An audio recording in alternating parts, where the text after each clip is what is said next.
Hey folks, everything new under the sun. What you're looking at is nuclearwarmap.com, and it's a war simulation program effectively between Russia and the United States.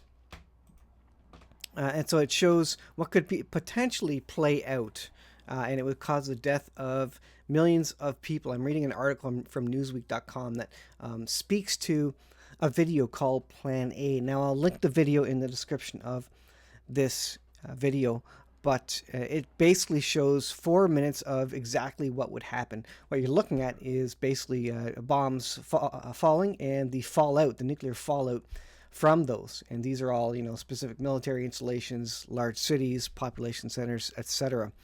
And interesting, this isn't the Plan A video. There's another Plan A video, again, which I'll link.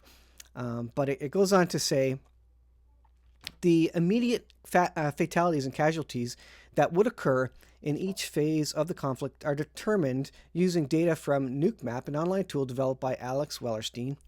It is estimated that there would be 90 million people dead and injured within the first few hours of the conflict. The actual fatalities would significantly increase by deaths occurring from collapse of medical systems, as well as nuclear fallout and other long-term effects, including a possible global-scale nuclear winter. By the way, are you looking at the map and trying to figure out where you live on this map? I'll zoom it in there, just in case you can see that any better. Interesting, isn't it? Just about nobody's going to escape from the fallout that comes from nuclear war. The simulation begins in a context of a conventional conflict. Russia fires a warning shot from a base that is near the city of Kaliningrad in an attempt to stop a U.S.-NATO advance. NATO then retaliates with a single tactical nuclear airstrike.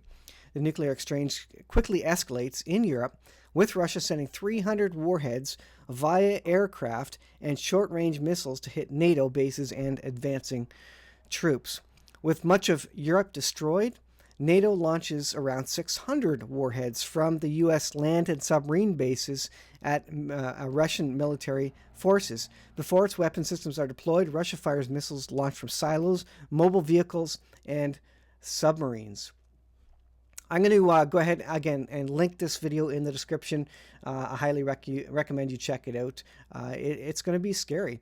And folks, you're going to need some food. You're going to need some water. You're going to need the Lord Jesus Christ to pull you through this. And I think we're going to see a lot of this. I think the world almost requires this for the Antichrist to come into his position, and for the world to be so desperate that... that's not what I want. The world to be so desperate that they accept him, and they accept the world currency, and they accept the world government. What you're looking at is my timeline of the return of the Lord. And is there war in 2024? Well, there was a war in 2022 when Russia invaded Ukraine. It's escalating ever further.